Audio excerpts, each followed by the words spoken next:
State.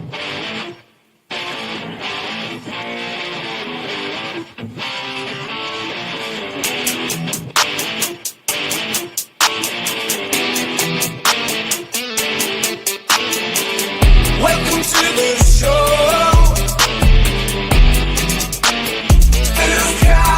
Oh yeah. Welcome to the show. Yeah. Okay. Everybody, it's time for the show. 2 count, we about that go. Best in the Midwest, and we up next. Go and ring the bell, ref, cause here we go. Comedy meets wrestling. Yeah, we doing our own thing. Squared circle and a microphone.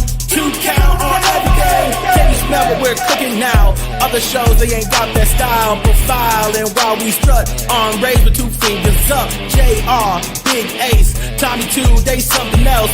This show be dynamite. Next level, top shelf. I'm like, ah. Welcome to the show. 2 count. Welcome to the show.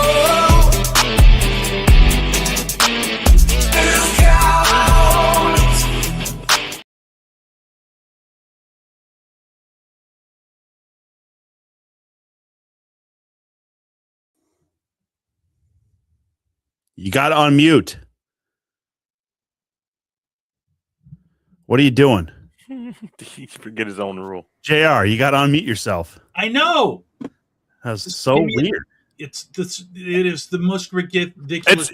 What's weird is like they actually had to think of like, you know what we need to do is mute all their mics when they use our open feature, and like not tell anyone. I mean, maybe they told us, who knows? But like that'd be a fun game instead of just have them go completely back live when the thing's done playing. Now wait, if we let that play the whole way through, would it do that though?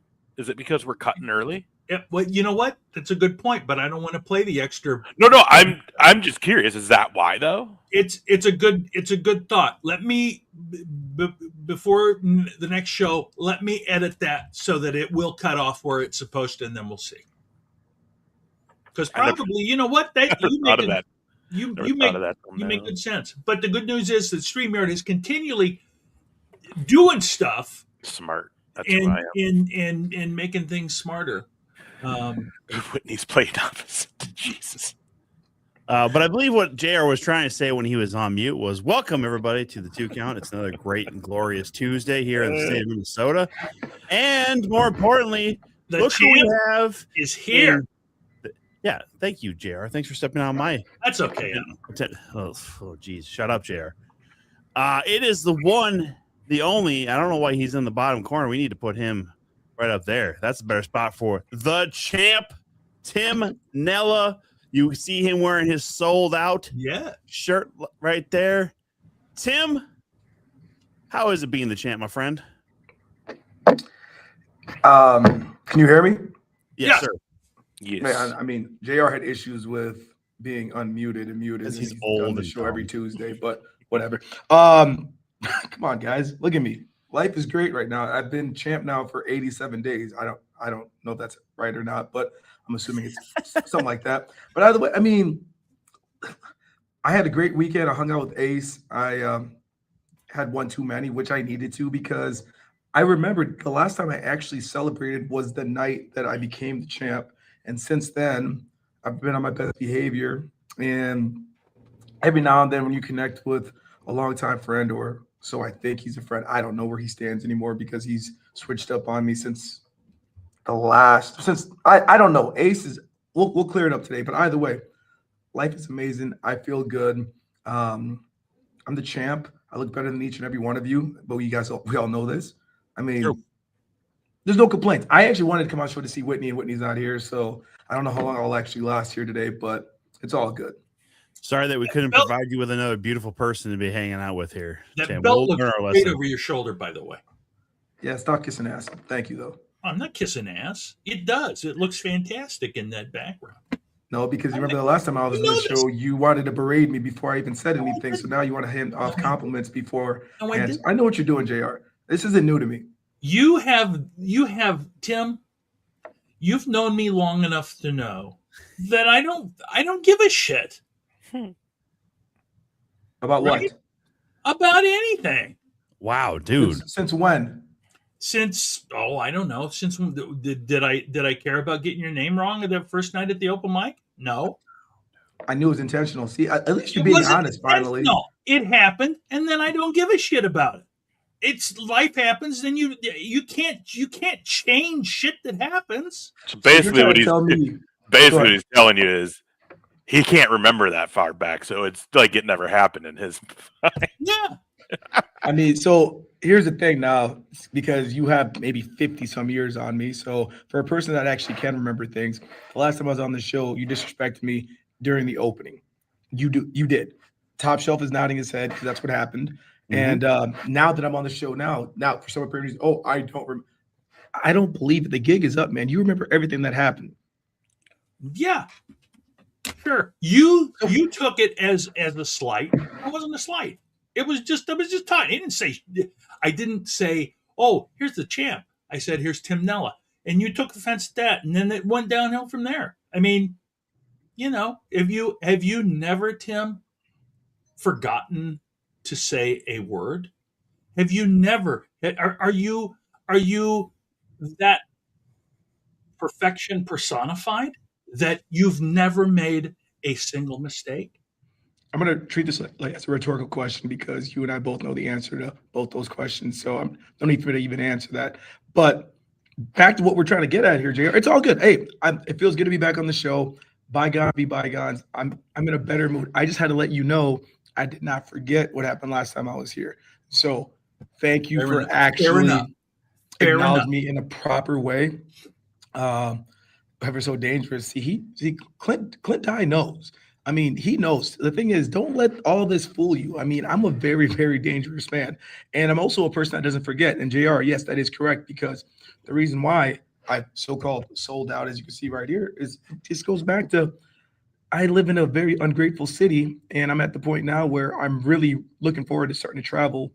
I want to spend some time in Iowa. I want to spend some time in Wisconsin, the Midwest. Who knows? Maybe I'll go to the South. But I don't feel the city deserves me. And I'm going to do everything in my power to try to not perform here as much as possible, just due to the fact that who is this? Hello. I just at the point right now where I feel as if what's done is done. I've done everything I need to do for the city. They don't appreciate it. Over the weekend, Ace and I put on a party. We had a good turnout, but we should have had a better turnout. And I always get after the event, how was it? I wish I would have been there. So nothing came up. Nothing came up. You just don't want to support, and I'm sick of it. Top Shelf, am I wrong?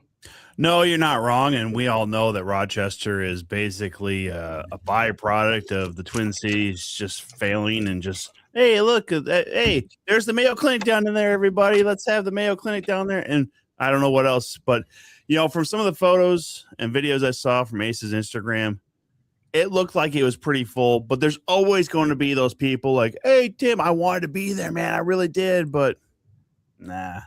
Every time. And it blows my mind because even do you know the amount of conversations I have? Tim is very interesting. No, sorry, I just responded to the comment here. Sounds interesting. Tim is very interesting. You're going to want to pay attention here. Oh, very. Do you know the amount of conversations that I have on a day-to-day I'm not joking, on a day-to-day basis about when's the next event? Where's it going to be at? When'd you guys start doing this? I go, you must live under a rock, because last time I checked, I strongly believe that we probably do the best promoting. When I say we, I'm talking about myself, the three of you, everybody else that's involved. We do promoting at a level where how do you not know about our next event? Even now, we already have a date planned for the next Rochester event. And I'm still going to have people that are going to say May 30th. May 30th, Saturday, May 30th. It's out there. But then guess what? Somebody's going to still approach me or the three of you and be like, when's the event? Where's it at? What's happening? And it is crazy. And you guys deal with this with comedy too. Like, it's crazy with the just like either like day before, day of, or the day after of. The day before or day of, oh man, I didn't even know. Like, can I still get in? Can you get me? Especially this last show for us, because we had to stop selling tickets the night before, and it's just fucking like, what do you mean you didn't know, man? Like, this shit, we post this shit everywhere. We put posters up all over town, like local businesses are on our team with this, and they're promoting it. Like, how did you miss? And then the day, I didn't even know you guys were doing something this weekend. I can tell you. But I was going to say, I can tell you exactly why that all is too. why? It's because the Mayo Clinic has spoiled everybody in Rochester. There are so many people that come to work at the clinic from out of town, and they see the distance between Rochester and the Twin Cities, and they view Rochester as a bedroom community that happens to have a clinic in it. And so anytime there's an event, they're happy to drive all the way up to the Twin Cities for that event.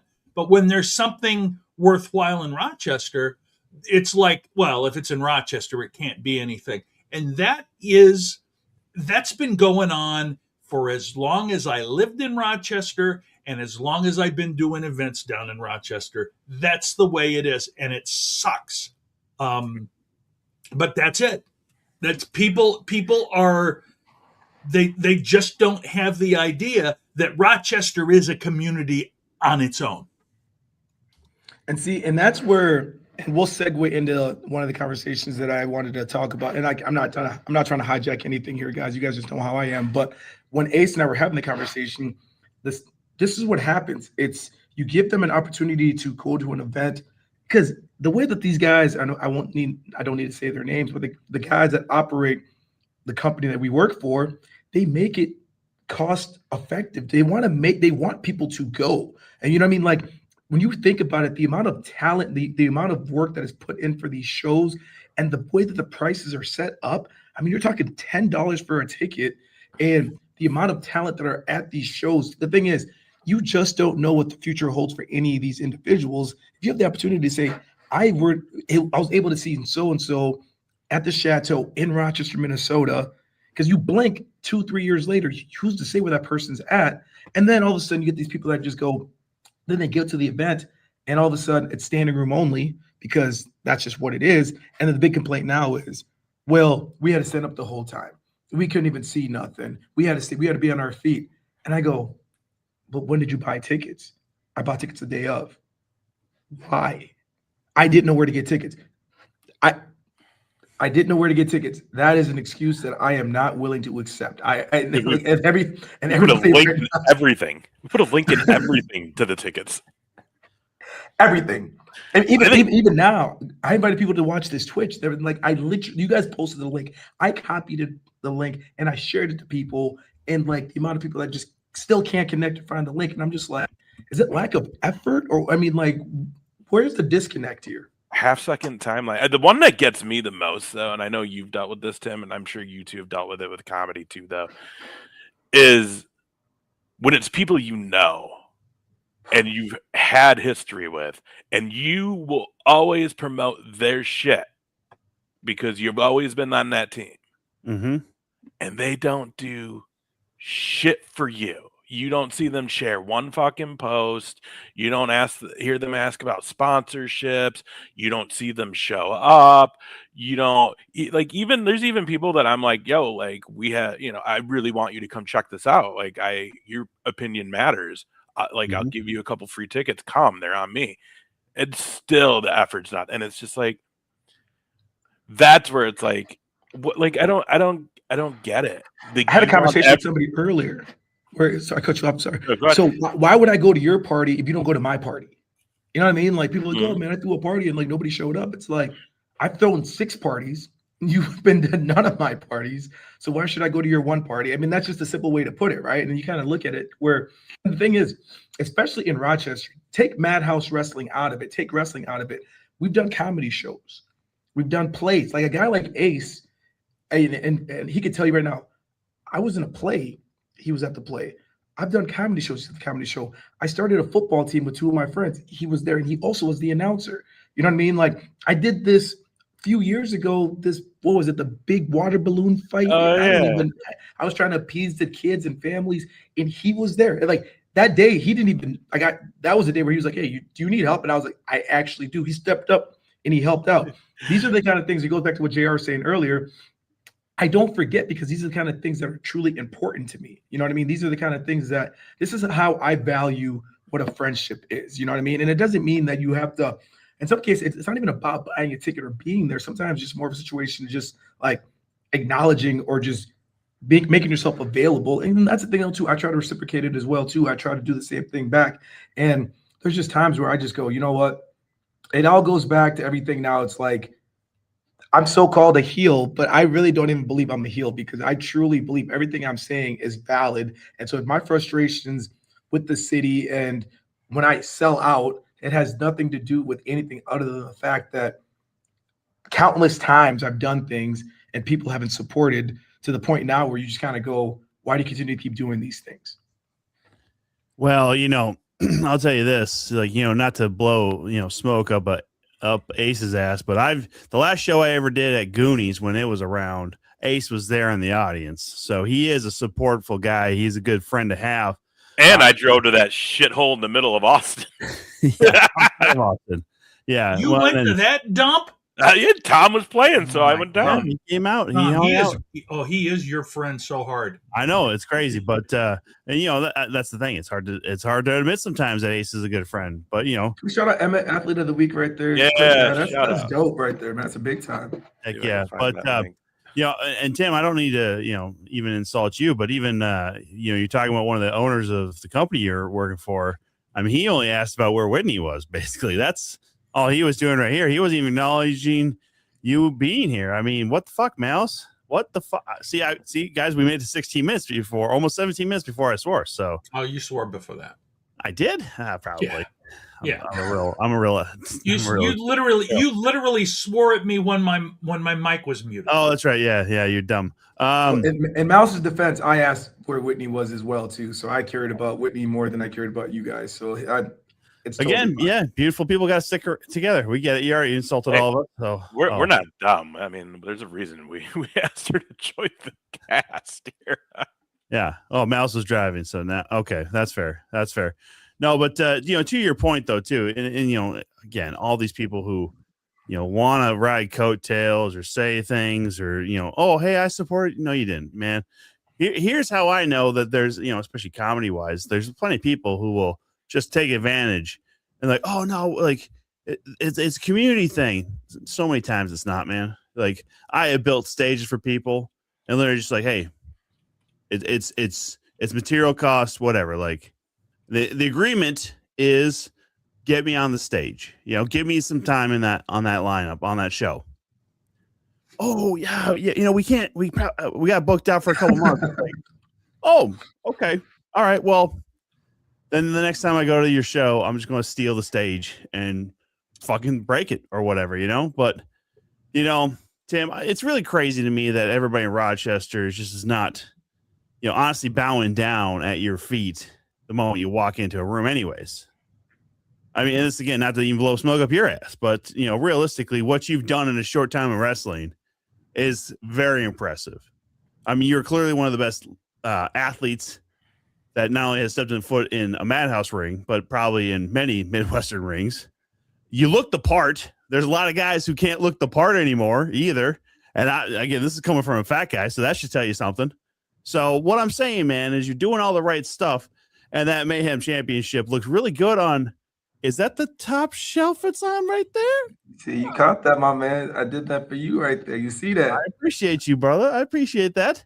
That's real good of you. That's real nice of you. I do appreciate that. But it goes back to exactly what I'm talking about, though. I mean, in this world right now, there's levels to all of this. You know what I mean? Like, and I was just telling Ace recently, and everybody else should be nervous now because I'm taking the training even more seriously. Like I've switched my schedule around, and I'm going to be spending more time training because the thing is, that's been the thing that I've lacked the most right now. But everything else that you talked about, this industry is just like anything else, man. You have to promote yourself. You have to sell yourself, and you have to look the part. You know what I mean? You have to look the part. You have to be able to communicate. You have to be able to market. I mean, there's so many things that comes with being a part of this industry. And yeah, I mean, all those other boxes, let's just call it what it is, they're checked off. The training is the one thing right now that I'm not there yet. But the thing with me is, and you guys know this, the one thing I love to train. I love to train. So right now, I mean, 2026, 27, moving on forward, I mean, best believe if you don't know who I am, you definitely will. I can assure you that right now. Yeah, I'm going to take it back one thing that you said a little bit earlier about people coming to shows because you don't know when you're going to see somebody that you can say, I saw them when, right? A great example of that is the second year that Goonies was open in downtown Rochester. A young comic named Hannibal Buress came in as the middle act, and from what the owner told me, was not that great. Of course, he blows up because he's worked. He comes back for the 10th anniversary of Goonies and literally sells out 2 nights, 3 shows, Monday, Tuesday, Wednesday. I remember. So, and it's the absolute truth. You have to go to these things because literally you don't know who is just on the verge. And we've had plenty of people who have moved up. We've had Billy Starks on with us who was signed to AEW and ROH. So just anything, I mean, it just makes perfect sense to say, if you love the sport, if you love the entertainment, go out and watch it because you don't know where everybody's going to end up when they're done. You 100% right. Much love, Malice. Yeah, Malice here, Yes, sir. saying, that first show there in Rochester, no joke. Obviously, Tim and Ace doing so much work to try and get not only the word out there, but I mean, what you guys did, radio, TV, everything you could to get the word out. And it was a good first show. But I mean, again, even what it's been through and gone through there at the Chateau and how expansive it's now become there for Madhouse. I mean, it's crazy. So again, the next show is just going to be, But I look at it like this: when you believe in the product and when you believe in something, you want more eyes on it. Correct. So the first show, I had zero clue what we're getting ourselves into. I was just a kid in a candy store because I was excited. But then after that first show, and that's why every other show has been bigger each time, is because we have a great product. We have a product that once you're in that building and you're witnessing it, you're going, "Oh my gosh, how come no one told me about this?" So that's where it's just like, yeah, let's get in the paper. Let's get on TV. Let's promote on social media. Let's do whatever we have to do, because the thing is, the moment you get there and you're sitting in those seats or you're in attendance, you're gonna go, "Oh my goodness," you know what I mean? When's the next one? And so that's where, like, a lot of people that have been there now, and that's a beautiful thing about it, though. People have been to 1, 2, 3, 4. Some people have been to all the shows. You know what I mean? But the way that we're spread out right now, it's like the next one is May 30th. Our previous one was November 15th. I mean, that's a big enough gap right there where we're not asking you to show up once a month. You know what I mean? And so, no, it's all effort, though. You guys know what you guys do too. You guys, every week, you guys are promoting, man. Like, when I get the opportunity, you guys know how long I've been watching you guys, man. Like, I asked Ace to be a part of this Tuesday just because I missed you guys that much. Now I sound soft. Yeah. Don't get soft on us now, man. Can't do that. No, you got to keep putting at least these two in their place, man. Like, I mean, whatever you want to say against me, that's cool too. I really don't, care too much. I hope we're friends still, but hey. Out of the 3, I like you the most. So, like, any time that they even receive a compliment or any type of acknowledgement from me, you're obviously included. So, like, they won't get any individual ones from me, not at all. They know that, but they've earned that. That's true. Yeah, they have talked a lot of shit about you. I'm just saying. A lot. I know. It's crazy. I don't understand that statement. Well, I know we had a great weekend working downtown Rochester. But fuck, was it cold that second night? Freezing. Cold. But no heaters. Yeah, man. Last year we had like 3 heaters on the DJ stage, so we were able to kind of keep toasty. This did not happen this year. It was cold. Wow. And then we had you all of a sudden, like, and then they gave us like light up lays to throw out. Now the wind kicking Saturday night, these flimsy little lays, you try to throw them out, and the wind just carries it, and it only goes like 2 feet in front of you because of the wind. It was. I thought we were going to throw an arm out trying to throw these. Yeah, I thought it looked like Jamarcus Russell. Everything I threw was intercepted by the wind, dude. It was terrible. Yeah, it was bad. It was bad. We made a show. We put on a show, though. I mean, the amount of compliments that and that once again, it's been a lot of good compliments. A lot of people were there, but the ones that weren't there, it's like, oh, it was this week and I missed out. I'm just like, I just kind of go, whatever. I mean, realistically, when you have something in Rochester, and this has always been true for most, especially Minnesota communities, like town fairs or town festivals, right? Like people show up for those.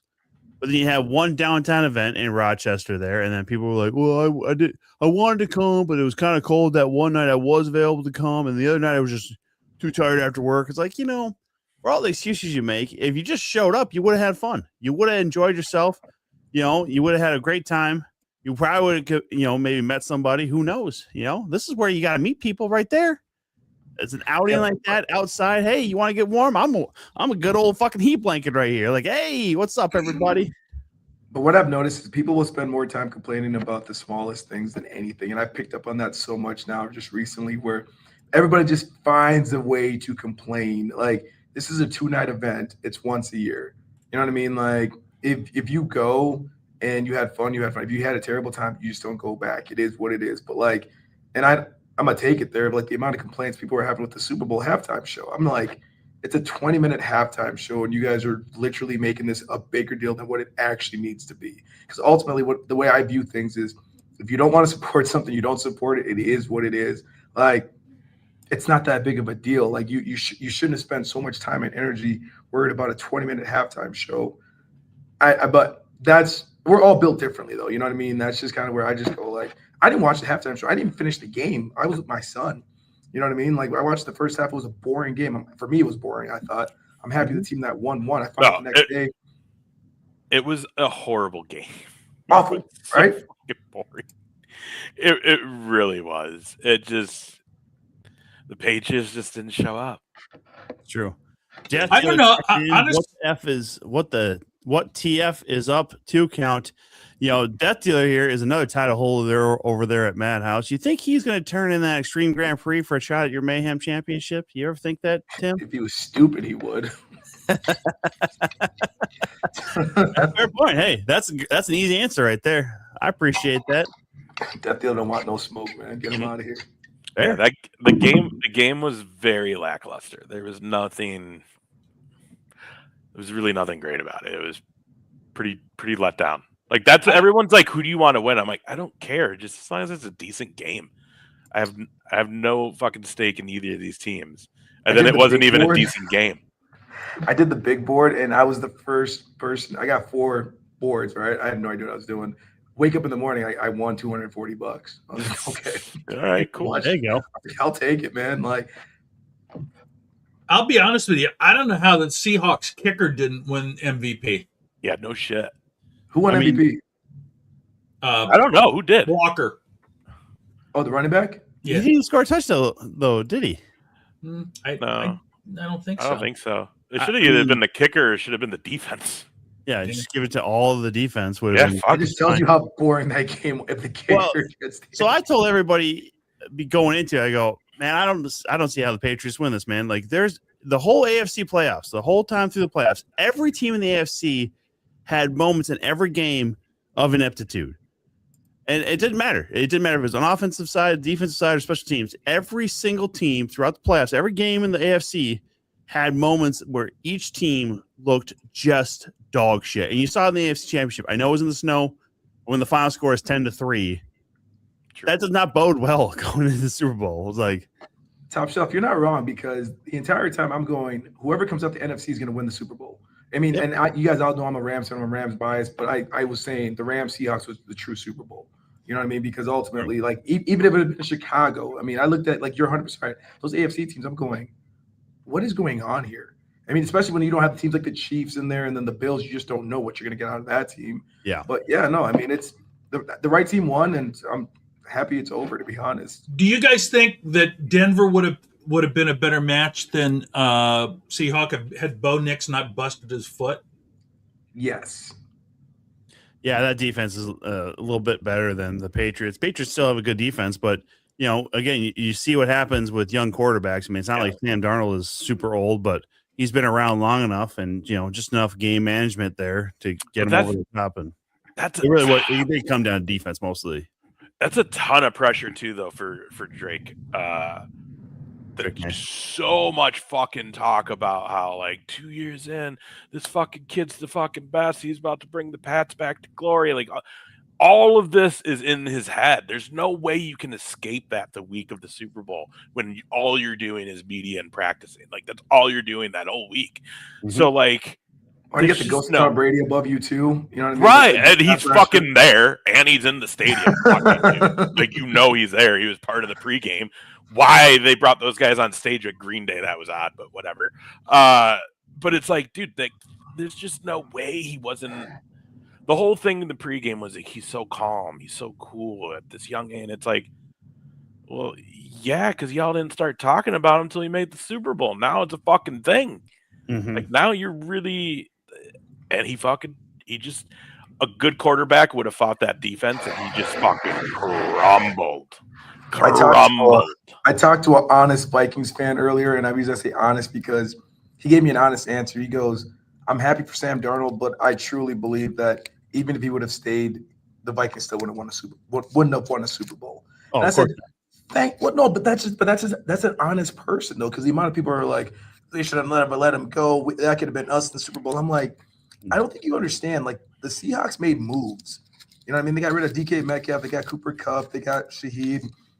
They dealt with some injury. I mean, like, it just wasn't Sam Darnold. You know what I mean? And plus, ultimately going into it, the running game was better. The defense was. I mean, like, there's just a handful of things that. Yeah, a quarterback is huge, but come on, are you serious?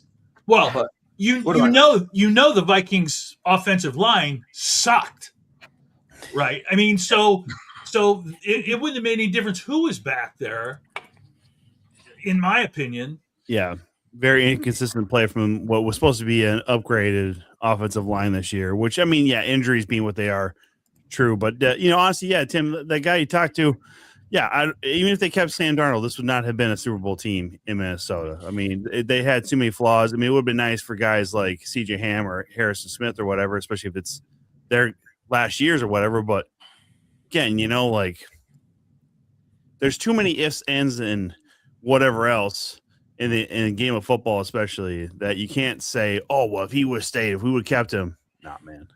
It's a totally different ball game. Yeah, that's just it. It is. There's so many variables. Many. Like, it's nothing. So many variables. Well, injuries play a factor.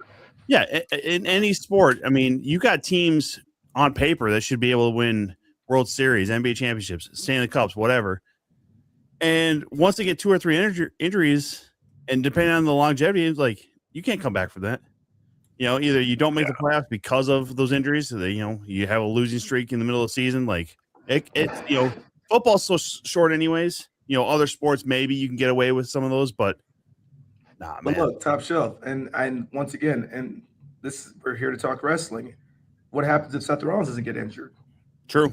Yeah, this whole road to Mania would be different. It would be looking way. We probably don't have CM Punk as a champion right now. Did you see Kofi posted today or yesterday? I don't know. He was at the Super Bowl because he's a Patriots guy, and it was because Seth and Becky had tickets, and Seth literally texted him to be like, "Hey man, I have an extra ticket. Do you want to go? You're a Pats fan."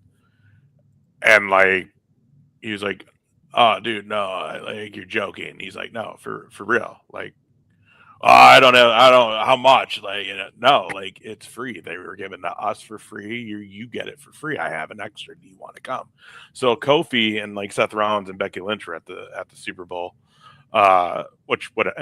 There's always fucking celebrities we saw it in spades at that show, or at the Super Bowl. But like, well, what I want to ask is this: I've never been, right? Like, I've been to Manias, right? So I've seen that production. But the production that goes into the Super Bowl, as far as like the broadcasting side of things, it's the biggest game of the year, in the biggest sport in the United States. And then you throw in the whole wild card of you're literally doing a 15-minute completely different show in between the game that has its own separate production that's going to go into it.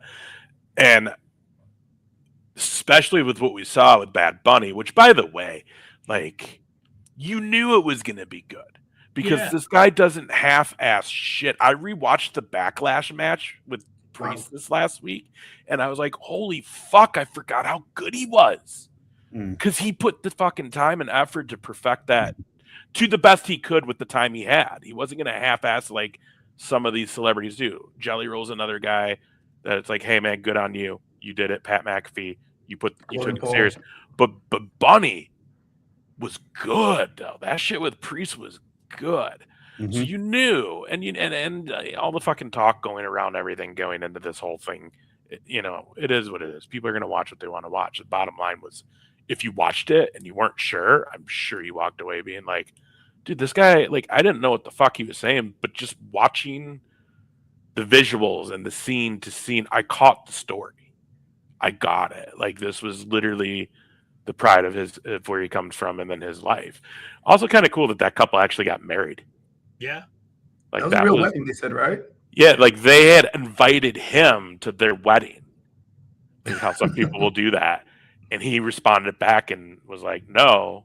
You want to get married at the Super Bowl? Instead, how about you get married at the Super Bowl? He signed as the witness on their actual wedding certificate. So like that was like fucking legit. But how are you gonna top that though? Like for a first wedding, like oh my god, first you're like this pales in comparison to the fucking wedding. Well, no shit, bitch. Like they have their reception and a whole night. All their guests are just like, so is he coming? Yeah, like you know him now, right? Like he's gonna actually come, right? You got his number, right? Like they're like, no, that was it. It was amazing. It was amazing. As Bad Bunny, I don't know his real name, right? Like Benito. No, it was a beautiful show. It was amazing. It was cool to see him shout out all of like North America at the end, and also cool to see someone that hyped. Because you see some clips that didn't air after. Like the fucking band and all those dancers were still partying in the parking lot after they walked out of the stadium. Like they were still jamming and just loving life. And that's kind of what that whole thing was. Like, dude, that was cool. Like I wanted to go to fucking Puerto Rico after seeing that shit. You know what's crazy though? The amount of people that go to Puerto Rico or go to Mexico, go to these places for these resorts and those kind of performances. Granted, it's not Bad Bunny, but those kind of performances are happening and you're there on vacation, all inclusive. You're vibing. You know what I'm saying? So it's like a part of me goes, where's the disconnect here? So that's two things. So hey, I'm just curious, Tim, you were at a Super Bowl. You went when it was here in Minneapolis. So I'm curious to know like what that shit was like going in between the game and the Super Bowl production wise. But then also that brings me to another really good point. And I was thinking this and it was like, everybody's up in arms with Saudi Arabia getting Rumble and now getting Mania, right? And I get it. And there is shit there. There's legitimate reasons for people to kind of be like, that's not cool to me. I get that.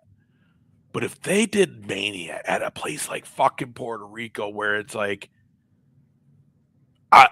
okay, that's like a destination. It's like the cruise, but you're in one spot, which is just as cool.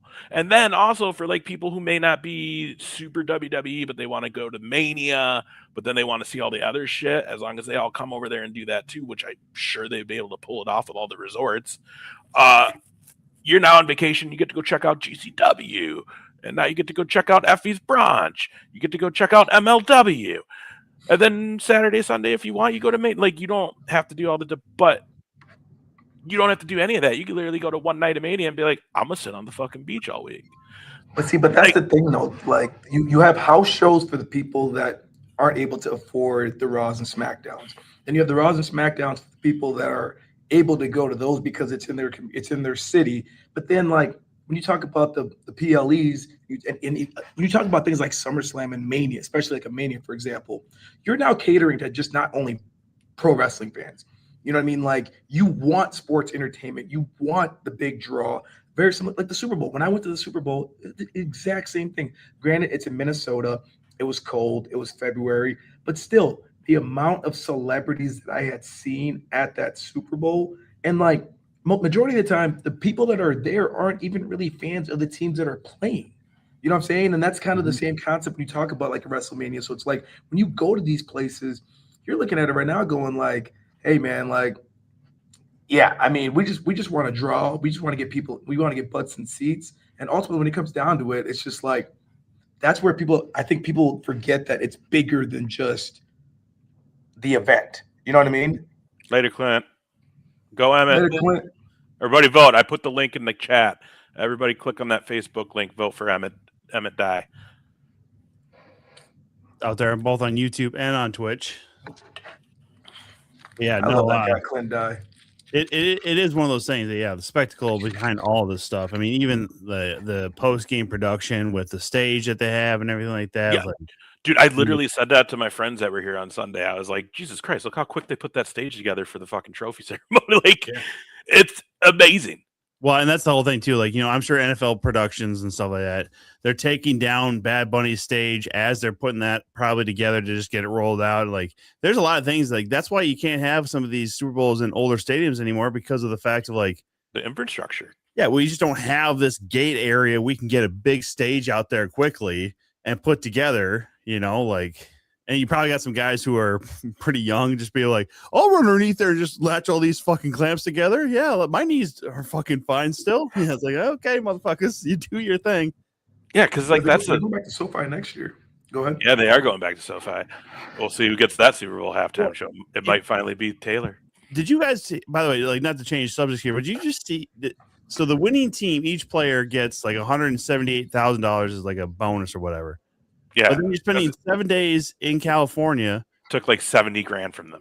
Yeah, and then so their jock tax is like 3.5% or whatever. So with 7 days off of what they won, basically each Super Bowl champion ended up paying the state of California like an extra like $75,000. That's how many guys? Or how many people are on that fucking team each?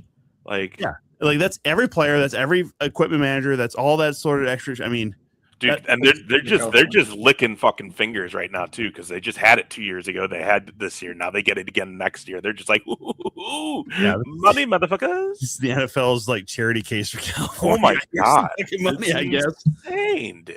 Yeah, it's dude, like insane. And that's the thing too. Like, I mean, obviously, there's always income that needs to be paid into the state that you're playing and stuff. But Seattle has to play at least 2 other times in the state of California. That's probably a grand total of, not only the day of the game, but at least the day before, probably, the day after being there and stuff like that. So any kind of work that they're paid for and stuff. I'm like, Jesus, man, like, oh shit, dude.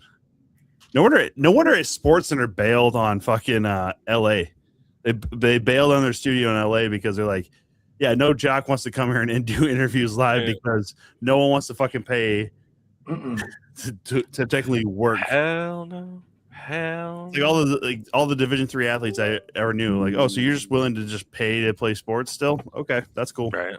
Like now, Tim, when you went here, it was Justin Timberlake, right? It was. Yeah. And like I remember that one, and it was cool, but it wasn't. I mean, like, dude, Bad Bunny basically brought like a village on that field. Like it was a lot. Which, by the way, dude, how do I get a job as a Bush guy? I'll take a week off and get some PTO to make $1,700 they made for the week, but you get to go to the fucking Super Bowl. So I heard somebody say they used 350 or 400 people as Bushes, but there's going to be 900,000 people that use it as a credit. Yeah, I was part of that Super Bowl show. Oh, where are you now? Yeah, here's me, the Bush. It's gonna be the next generation of Last Comic Standing when they just do the club. It was funny before we realized that like there was people in there when we were watching it live here because I had friends over. We were like one of our buddies was like, "Nah, bro, is that gonna take a whole week too?" Like we literally were like talking about one of our buddies because he's like, I could be because he's a tall motherfucker, so he's like, I could be one of those Bushes. We're like, hell yeah, you could. You'd be Bush 21. That'd be your fucking credit. But I mean, it was insane. It was insane. That was a cool thing. Ricky Martin came out of nowhere. That was hilarious because my buddy next to me was like, Menudo! Like, that was his reaction. Was Menudo! And I was like Lady Gaga was there, Jessica Alba, Ricky. I mean, like, I still haven't seen it, but I've heard it. Lady Gaga killed it, dude. That salsa version, the salsa version of that song of her and Bruno Mars is what she sang, but salsa, dude, that shit was fire. That was fire, man. He brought like legit Puerto Rican. Like he basically kept everyone that got camera time, even for like a split second, that wasn't like a Bush, were some sort of Latin. And like he brought like OGs from Puerto Rico. Like the old lady that gave him a shot is like the lady who owns the oldest social club in Puerto Rico. Like she's like famous over there. You know what I mean? Like, and he's bringing these people. The taco truck that he walks by, that's a legit taco stand somewhere. Like he brought that guy. Yeah. Oh yeah, dude, Malice, let's go do a Madhouse show in Puerto Rico. It actually gave me heartburn. No, it's too much flavor, too much spice. It was funny though. Yeah, it was funny seeing some of those people.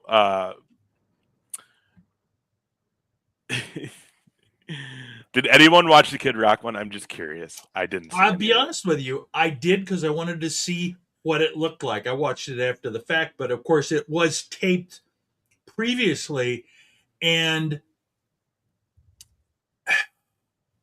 might I say that if you skip, so I'll be honest, the other three people, I didn't know who the fuck they were, so I skipped through them because I knew what it was going to be. I want to see what Kid Rock did.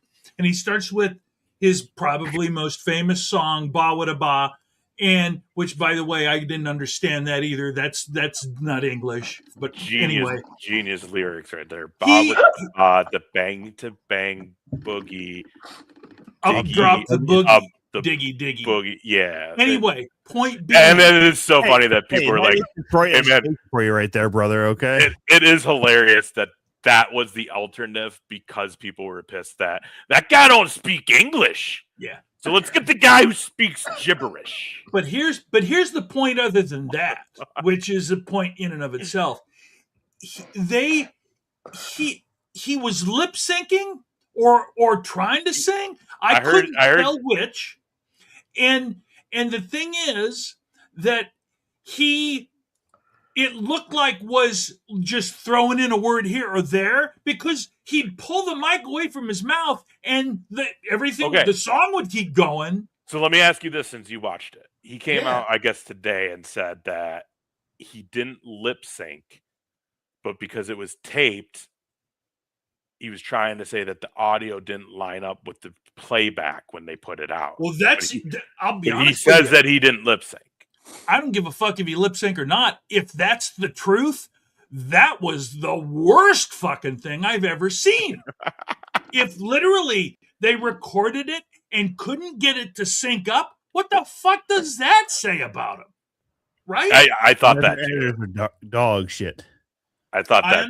I understand that they recorded it somewhere in Georgia. They paid, you know, you talk about paid other stuff. They paid about 250 extras to stand in that arena. And literally it looked like there was, you know, they were stacked for 3 whole rows of people. But yeah, the audience didn't, Jesus, Malice, the audio didn't match his fucking age, you know? It's just, I saw this is another comic that got what the hell's the guy's name? I can't remember. I can see his face now, but he said, "Oh my God, Kid Rock looks like is aging like an open can of tuna." Yes, Jake, we understand you asked the question, but also I'm probably the only one that gives a shit about the question. It's Ken Tim Aaron from Steel Toe Morning Show. I think we've answered this before too a few times. Yeah. Steel Toe Morning Show is a show I used to work for. Aaron Imholt still runs it, owns it, all that sort of stuff. Apparently, Jake has issues with Aaron, so he's asking if you can beat him up. Yeah. Tell him to come challenge me for the title. He'll get smashed. Yeah, Aaron's also had one exact wrestling match in his life, maybe 2, but one of them was commentated by our own JR. So. Oh yeah. Yeah, I remember that. That was at what was it? Crush Pro Wrestling at the Wright County Fair in Howard Lake, Minnesota. Yeah. Sign Aaron up, but add Aaron to the list. I mean, like at this point right now, there's really I don't think there's anybody out there that's going to beat me. Listen, I've never seen a guy who's more afraid of being autistic than Aaron Imholt. All right, so you're fine with not having to deal with him. All right, but anyway. also, you know, that was something I was going to say earlier, not autism per se, but so many people have ADHD nowadays. That's why I think a lot of people are like, "Oh, hey, how was it?" Because they just completely forget about the fact that there's other things going on in their life or in the world. And they're perfect example. all three of you, actually, a perfect example. You've seen my nephew. He's come to Yeah. things with us. Yeah. And every time it's like, you paid money to be I'm in aware, this arena, and you're staring at your phone the whole time, watching reaction videos. Like, look up. There's a live show going on in front of you. It is kind of tough to. But- I love Devin, but But also, he's not alone. Like, that is that generation. Yeah. That's why when they talk about keeping the screen and limiting screen time with young kids, because there's a lot of people that use that screen as a babysitter, and it's not always good. And not every kid can break away from that stuff. what is Tim's signature and what is his finisher? Well, I believe your finisher is your signature, right? The spear. Oh, yeah. I mean, I don't know, Tim. Spear into a door. Here's the thing, Tim. Every show has evolved, so the repertoire, Yeah. he's got some more in that repertoire. So, what do you got? Have you decided? I mean, that's the beautiful thing about a guy like me, man. You just never know. You know what I mean? I might even beat you with a submission. You know what I mean? I make Aaron tap out. Tim, can I ask you a question? Can you add the jackhammer as your finisher just to appease Ace? I've been told that he loves Goldberg so much that he would love to see somebody take the jackhammer and evolve it into the modern era. I think Ace would rather see the shake, rattle, and roll. Idiots. My finishing move next match would be the bow with the bang, but dang, diggy. I'd rather have bow with You just throw a Detroit Lions or Detroit Tigers hat at somebody like bow with the bomb the Titan. I'm just gonna bow with the bow. I'll tell you what, though. I will tell you what. It's just a way of just greasy ass hair just thrown at somebody. Get off me! I'll tell you that. Well, first of all, I heard that he came out and performed under his real name and not Kid Rock, and it was like, oh, what? You mean Kid Rock's not his real name? Like, no. They had Kid Rock on the backlight, and then he came and did. Then they had this weird fucking deal where they had a guy that was dressed like a pirate with long fucking hair playing a cello while a normal looking woman was playing a violin, some kind of instrumental thing. And then he came out and on the stage it said Robert Ritchie. Unity, women and I don't know, fucking bring them together. I don't know if I'll tell you this though, between those fucking two that you guys just said, I would much rather deal with Shake, Rattle, and Roll because at least that guy's a fucking legend and has been around forever and wrestled some of the greatest in the business. Goldberg is just a piece of fucking shit. Like there's no conversation. No one will ever change my mind. I will forever be a Gunther Mark now because he retired Goldberg. I hated Bret Hart. But we share that love of hating Goldberg together, and I fucking respect Well, first that, of all, man. if you're gonna say Bret Hart and Goldberg in the same breath, make sure you say Bill Goldberg. Oh, sorry, okay? Bill Goldberg. I don't With some kind of Canadian inflection, like Bill Goldberg. I don't need to do that. But I mean, there's just no. I remember there was a guy. He lived up in I think Duluth back in the day when I was on a different podcast. Him and some other dude were doing a wrestling podcast up there. Very cool guys. We all became friends. We do some like mega shows every once in a while. Meet up at shows. And fuck you, Malice. I did have a friend that had that tattoo though. It's actually We got into an argument over it because I was like, you literally only got that because you saw in Goldberg. No. Wait. Right. So speaking of Goldberg tattoos, though, do you hate Braun Breaker because he has one that's very fucking similar? Well, A, yes, it is very similar. B, I don't hate him because of that. I just hate him because like He's a Steiner. Well, yeah, I was never big on those guys. I never liked them. But also, like, I've said this. Give him another year in NXT. Bring him up. Don't put a mic in his fucking hand. Let someone like Paul Heyman be his guy forever. Mm-hmm. You got gold. Tim, do you know what the overdrive finisher is? I have no clue. Well, then that needs to be your new finisher now. So there you go. But yeah, so I very much would rather deal with Honky and that shit. Like, well, see, that's the thing. He was an asshole to you, but he is an actual legend. Again, like one of the longest running Intercontinental Champion or reigning, excuse me, had, like you said, matches with. Was he actually good? Honestly, I honestly couldn't tell you. I know nothing. I mean, I just know this. Yeah, please tell me. If the guitar here's the thing, because of him or El Kabong, one of the two. If he had another persona other than like an Elvis impersonator, he probably would have been an acceptable wrestler. You know what I'm saying? Well, so Here's the thing. He's one of those guys that in Thanks, the Matt. 80s and early 90s, he was able to get through matches without having to do a lot. But Absolutely. he didn't fit the bill, though. I mean, like everybody, not Bill Goldberg, but he didn't fit the bill. In that time, they all were massive. And And that's the thing. Shape. I mean, Hogan was your guy back then, and we made fun of John Cena and the 5 moves of doom, but like, really, what did Hogan have in his fucking bag of tricks? You know what I mean? Like, let's just be honest. He was top of the fucking big mountain. Hulk up, you leg drop. Body slam, leg drop. That's it. Big boot. Big boot. I'm sorry, you're right. Yeah. And the body slam you can't really count because everybody does that. Everybody does a scoop slam. Thank you. Yeah. I mean, 100% Death Dealer. 100%. But that was back in the day, though, where you were almost strictly booking on the look. Yeah. And the gimmick outside the ring. That was it. That was it. In that time period, it was all gimmick.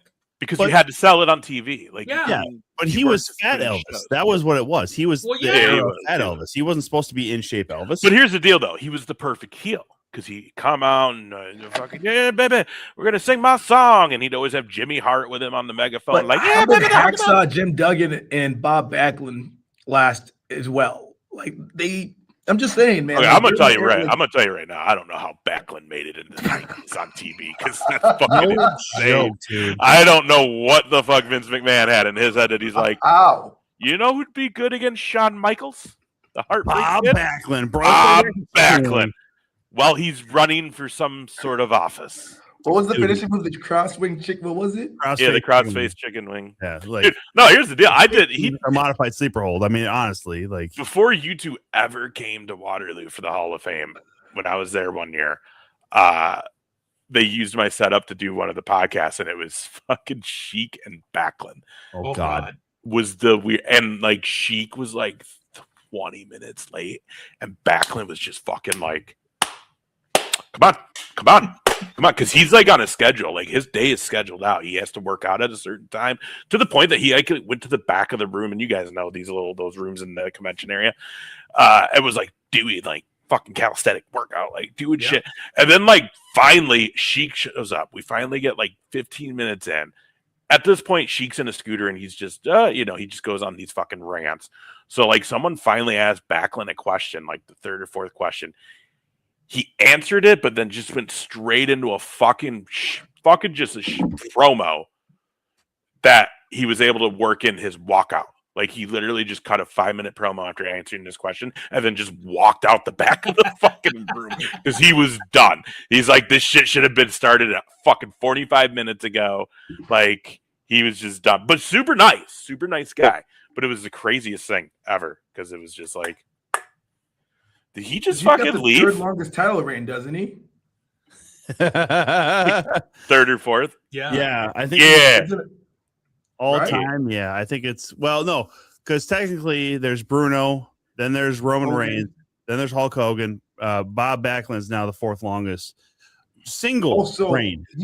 So Roman passed Bob Backlund then? Oh yeah, Roman's the second longest. Yeah, because he passed Hulk. The second long. Oh wow! Dude, no one's gonna beat Bruno. No, you can't go 13 years the title. Yeah, no one will ever beat. And then what? Yeah, Bruno Sammartino's reign, like his longest reign was 13 years and 4 days or some shit. Yeah, that's never gonna get beat. Well, the WWF at the time was just going up and down the coast, and so you could just have one title because no one knew because TV was 2 or 3 weeks behind. But also on top of that, you take Andre out in that era, like JR, isn't it safe to say Bruno was probably one of the most famous champions? He became one of the more he was one of the first wrestlers to become almost a celebrity because of it. Right. No. Right. He was probably because you had the gimmick guys in that era, but he just kept going, and he still had the look and the build. And God, I mean, I don't know if he was wrestling probably into his 50s. I have to look it up. But I mean, if you look at when he started to when he ended up, he absolutely looks completely different. I mean, it's crazy as far because as he always looked like he was in his 50s, so it doesn't matter. Like, he was 22 years old. He looked like he was 52 in modern era. You dick. You dick. You totally set him up. That's hilarious. You would do that to Josh. Everybody should do that to Josh. Poor I love Josh. Josh. Poor Josh. Love Josh. Glad he's back healthy and all. So That's Sorry, I'll say insane. it. Dude, I mean, like, was it Bruno Mars? Like, he's named Bruno. Oh, yeah, yep, because his dad would call him Bruno because he reminded him of Bruno San Martino. Mhm. I mean, like, he was one of the very first ever like major celebrity stars that came from wrestling. Yeah. So, and he bridged that gap from like old school, you know, like the Fez and the all that sort of era into, you know, with the Sheik and all that sort of stuff with like, you know, towards the end of the AWA stuff, you know, and the end of the territories. He really helped bridge that gap from what was the original golden era to then the new golden era of like the rock and wrestling and all that sort of stuff. And I mean, that's the thing too. It took them so fucking long to put him in because he just had a huge issue with Vincent Kenny McMahon or Vince Jr. that he just hated the fucking product. Didn't want to do anything. So true story. Triple H had to smooth that bridge over to make that happen. what a shock. You mean that same bridge that Triple H had to smooth over with the Ultimate Warrior, Bret Hart, you know, because Vince has an ego. Oh, what a fucking shock. I still can't believe he's not dead, though. You know, you take him out of the fucking business, he's still not dead. I guarantee you, though. Yeah, I'll say that. I wouldn't be surprised if Vince McMahon ends up in the Epstein files. I'm just going to say it, guys. Oh, yeah, that would not be a shock at all. It wouldn't be a shock at all, right? It wouldn't be. But the other question, though, is I thought, if I'm correct, I'm pretty sure him and Linda like have, maybe not legally, but they have split. Like they're not like living together. Yeah. So if that's I think that's been a long time. Yeah, for sure. But like, dude, old man's probably just horned up in some fucking apartment paying for fucking women right now. Like, let's be honest. He ain't got nothing else to do. He's fucking nasty. He's got the Wayne Newton mustache. Yeah, he's paying broads to come in there and he'll dirty Sanchez them and shit and fucking have a grand old. I don't even want to see those Epstein files, man. The amount of people that are going to be on that list is going to be ridiculous. He just doesn't get on my nose, Bruno. Dude, so speaking of noses, by the way, so a friend of mine sent over a clip of Nick Wright from whatever FS1 morning show. I said, yeah. I go, Nick Wright is literally just the white Stephen A. Smith. I want him to shut up. I don't care about his opinion. And if anything, he looks like somebody, Dick Cheney to Toucan. All right. You know what I mean? Like he just looks like an absolute asshole. All right. And if you guys don't get the reference, it looks like he was shot in the face with a fucking buckshot or what, a bird shot. So I know exactly what you're talking about. Hang on. And also too, that guy is so fucking ungrateful. If it wasn't for Chris Carter giving him that opportunity, he would never have a fucking job in sports. That guy is literally, he looks like he should be just bagging groceries for your grandma at the grocery store. All right. He doesn't look like he has a skill in a whole bag of fucking nothing. He is the lack of nothing. Like he is an absolute dickhead. But there's so many sports shows now that like everybody's getting an opportunity, man. It's ridiculous. Exactly. At least we make some fucking sense. We're in the fucking business of wrestling. You know, like that motherfucker has no in to sports other than, oh, I watched a lot as a kid. Congrats. We all did. All right. We were all teenage boys trying to fucking one up each other. Like, hey, look at this shit. Like, what? You think the Knicks are going to be good this year? This guy? Yeah. I want to beat him with a stick right now, and he's not even saying words. That's how much he irritates me. I mean, he's a diehard Chiefs fan too. His whole face is not straight. That's the whole thing. The only thing straight about his face is that fucking schnoz. Everything else is a little bit crooked, and he wasn't like he was like doing a tilt. Look at that. His whole face is fucking crooked. How is this man on fucking TV? Did he play like hockey or some shit? That's usually how that happens. He literally has no fucking abilities in sports whatsoever. He's played nothing in his life. I don't know. Top Shelf going in right now. Okay, that is well timed right there. I forgot that was still there. I love that picture. Well timed. Conan. And that's like, I love Conan. Like literally, Conan to me, It looks just like him. Conan when he was with the Wolfpack, man. Like I love that dude, man. Like so Yo, fucking undervalued. Conan fell off heavy, dog. That's Conan for dang. That's so good. Like, do you think people come up to him and they're like, "Yo, your grandma's a dinosaur"? That Wolfpack theme song has got to be one of the greatest theme songs ever. It's up there, Banger. right? It, The Brood, the Wolfpack. well, you know, like last year when the Wolves were making their run in the playoffs, somebody like dubbed over some highlights to that. I was like, this is the most hyped fucking video I've ever seen in my life. Literally, I'd run through a fucking wall right now. I love the T-Wolves. I love the NW Wolfpack. Kind of why I got this fucking hat in the first place and stuff like that. You know, too sweet my hat, bros. Too sweet my hat. There we go. Woo! I got you, dog. What a dork. Yeah, he says cover his mouth. So like, Yeah, I didn't want you to know who said it. yeah, it was definitely you, JR. Fuck you. Well, this was I try right there. You're ranting about some sports talking head that doesn't fucking. I Shouldn't mean sometimes anything. feel so bad when I come on as a guest because like we just have no rules because we've done this together so many times and I'm just like I hope people are just like what's going on today? We just do this. Hey, breaking You know what I mean? the fourth wall here. We don't really have many rules as it is. No. Tim. Oh, look at this, guys! This just got announced. I didn't see this last night. Uh-oh. Devon Monroe got announced for the Madhouse Des Moines show last night. Oh, really? Oh, I saw that he was on the poster. Oh, did he? I didn't even realize that. I don't think he was on the original one. Is that February 28th? No, March 28th. March 28th. I'm hoping to be at that one. February 28th, I believe, is the school show. There's something, yeah, I know. I looked at it. House party show. I'm really trying to make my way out to other places this year, truly.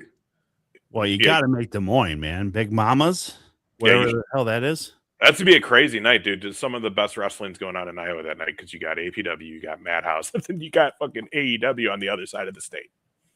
Oh, are they over in Davenport? Or no, they're in Iowa. They're Cedar Rapids? Yeah, I think so. Well, shit. So it's gonna be 5 Season Center.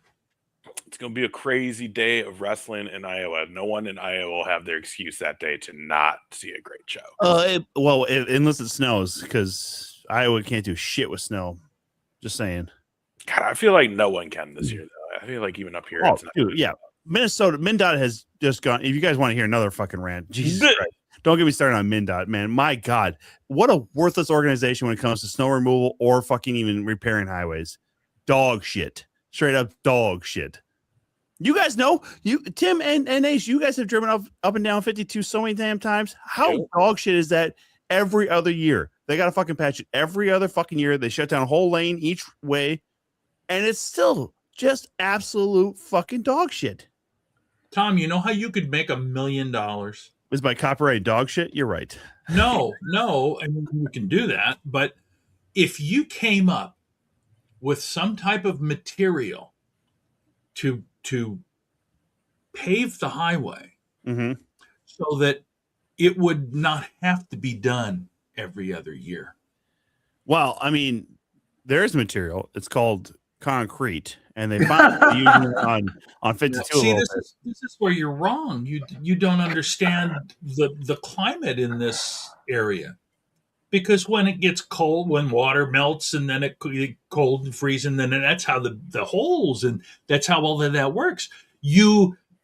That happens with any concrete. Mansplaining fucking weather patterns and fucking freezing. Yeah, because you apparently just had to have a rant about the fucking way that the road crumbles because of where we live, and blame it on a fucking MnDOT. Well, so here's also the problem is that they do a lot of patching and not actual repair and replace. It's a lot of patchwork. That's the problem is that you get these potholes that form or you get these cracks and then they just want to patch them. They don't want to actually fix anything. So they push it off, they push it off, they push it off, they push it off. And then when they finally get money to do these roads, it takes fucking forever to get done because it's the planning and then it's lining up either contractors or if they're going to do the work too. So Believe me, JR, this was not me trying to be like, yeah, down with the government. This is not one of those rants. It's literally just more like, I fucking cannot stand how poor it Would is. you pay more in taxes so they can do it more Oh, often? here we go. Oh, you want more than my 40% for fucking taxes? Yes. I I wouldn't don't call give that a, taxing. I'm happy with the way it is. I can look at the fucking bumps and the potholes and drive around them. Wow. Yeah. And Do you have that going so ability? fucking slow as an old man. I mean, don't get me wrong. I can bitch about it all day long, but it's not going to change it. I wouldn't call that patching either. Something about Thomas. That might just be a fan of mine. I don't know. Maybe not. Who knows? I don't want to speculate. Maybe that's the girl. Maybe that's the girl you made out with in the parking lot. No, I don't. False name. I don't think it is. Uh-oh. I don't think it is. Because she would probably go back and watch this after the fact, like she did that first show we talked about her. So, and commented. So you could always just go back to that episode from back in November. This is weird. This is what we do, Tim. We don't have rules. We like to having guests on because we like having guests on. You know. No, and I was give them an out at an hour mark, but you're like basically an OG, so we no. can't. Over the weekend, I was just telling Ace, I was like, I wanted to hop on the show because speaking of rants, I was going to go on a Roman Reigns rant because my whole conversation with Ace over the weekend was the amount of people that are complaining that he's back, that he won the Rumble and he's back in the main event scene, are the same people that really don't understand how this stuff works. I mean, you think about it, people get hurt, people don't step up. People don't take things seriously. Then you rewind back to like when him and John Cena had that infamous promo where John Cena checked him on live TV. The only reason I'm here is because you can't do your job. Oh, Tim, something happened. You're mute again. This thing keeps doing this. Am I back now? Yeah, it's the exact same concept. It's like Reigns is sitting here going, hey, you guys talked about you guys need fresh new faces.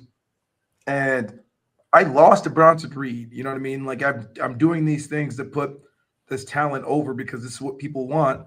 And then people aren't taking the ball and running with it. Let's just quote Vince. People aren't taking the brass ring. You know what I mean? So then you get to a point where you have to sell a Mania, right? Who's going to sell a Mania? You go to Old Reliable, right? So then a part of me just goes like, why is this such a hard concept to grasp for people where if people aren't going to step up and take this thing seriously, then what? You know what I mean? Majority of the people, like whether it's just like conditioning, whether it's like some people figure out things like merch, or they figure out catchphrases, or they figure out intros, but there's more to it than just that. You know what I mean? And a lot of times, as bad as this sounds, guys, we've already talked about this with Hogan and the 4 moves and Cena. Sometimes it's not always about the wrestling.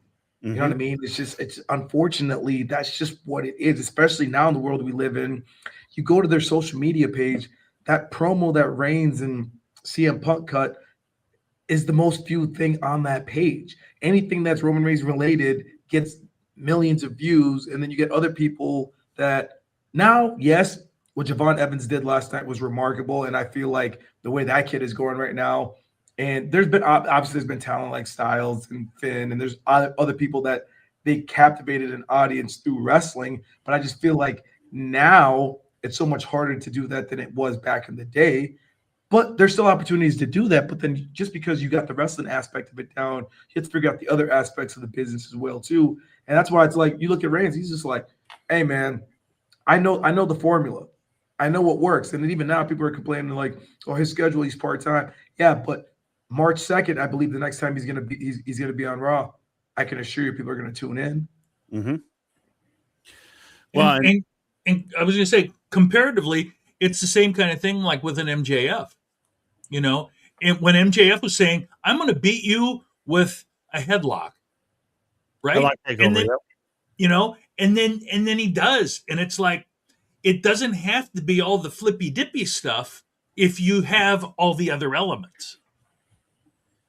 Well, and these are all great points and stuff too, but I think really where some of the complaints that come from as far as like Roman Reigns, I have no complaint about it because I know the guy's a star and this is how you're going to sell Mania. But there is a lot of people who would like maybe an LA Knight to get a push finally to the actual top title, or maybe you bring back a guy like Miz because he has won it before. He has that capability. He is a talker. something of that line. But also, those guys aren't new products. They are not young guys. People always talk about how old some of these WWE guys are, especially the guys, right? Well, look at what they've been able to do with the women's division. I mean, some of those women, they're highlights of NXT, and then they come to the main roster and they're still highlights. Because I think it's just pushed in a different manner, though, too, because there is a lot of possibility with some of these NXT call-ups on the men's side. People are a little worried about Obafemi maybe getting looked over, but we all know that guy should be a star and will be a star, hopefully, right? But yeah, well, and I think they're taking their time. I think they're trying to get a couple other names out, and then 6 months from now, Elba's going to become a bigger deal. Yeah, we don't know what next year is going to bring. Because they just signed him. They took Evans, and they took a couple other people before him. So, but the thing with Roman Reigns is he's such a polarizing figure, right? Because he had so much hate for so many years, and I know my camera's being stupid, but the succotash line did not help either. From the field, and then that's what you deliver for a guy who's supposed to be one of your top guys. Well, and I think he turned. People remember that, but I also think he turned a bunch of people because I never liked Roman Reigns. I didn't like him in the Shield. I didn't like the big dog or whatever the fuck that gimmick was. But then he did the OTC, and then he had the wise man, and then it was well, wait a minute. Okay, this is more interesting. Yeah. I kind of hate him, but I kind of like him. Mm-hmm. And then it grew with the Usos, and then it grew with just the full bloodline. It was oh shit, to the point that it was and let's be honest, you take Sami Zayn out of the bloodline equation, bloodline may have not become as big as it did. Yeah. Sami Zayn gets a lot of the credit for that because he made it entertaining where it could have just been a straight heel and eventually people would have gotten bored really quickly with it. He gave it wheels and then gave it little other things in there, within the guys. Do you think I think Roman's just in a situation that we've seen all these guys in, and that is he has basically gone away after the last Mania or whatever, and really hasn't come back a whole lot.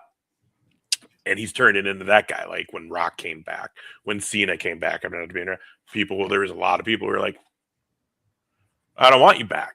You've been gone for, a year now. I'm getting used to the other people. There's younger people. I want to see that. I'm cool. I moved on from you. It's the story moved. It's not you. Because I think that's the other thing too, is the bloodlines. It's not, and he's catching the fucking strays because of it. But it's the bloodline, I think, as a whole is we still haven't never really had a finish to that. Correct. Because there's been so many teases that it was going to be an internal struggle. We still all started, a lot of the big parts of this started with Rock wanting a shot at Reigns. We've never gotten it. Mm-hmm. So I think people are just tired of the bloodline because you can't keep doing it, especially now the Usos are tag champs doing their own thing. You got Solo, that thing's been asleep for so long now. It'd be weird to wake it up. Also, Solo kind of deserves his own little time there because he's an underrated person on the roster. He's good in ring. He's funny, but he's a great heel. You fucking hate him, but he makes you fucking laugh. Right. And I think that's really what this is people are pissed because it's just more bloodline shit. And I get it. I thought by now we'd have more. Yeah, but as you said, we never got a finish to it. Mm-hmm. Obviously with the other bloodline, with Solo's bloodline, Jacob Fatu has turned on him and he's doing his own thing, but we obviously haven't gotten anything with God and Hikuleo, really. I mean, they were signed for almost nothing at this point. Even Jeff Cobb or whatever the hell they're calling him now. Sorry, JR, you were saying something? No, I was going to say something else, but it talking about that made me realize something else. It kind of reminds me a bit of how the NWO kept splintering off into all of these little things, and it's kind of that same thing where it's okay, now you don't know what to pay attention to. Yeah, because it's all watered down. Mm-hmm. Well, I think a lot of it too was they just wanted the story. They wanted Cody to finish the story, and then once that happened, it just seemed like everything at that point just died, right? Because everybody's so fixated on that, and it happened.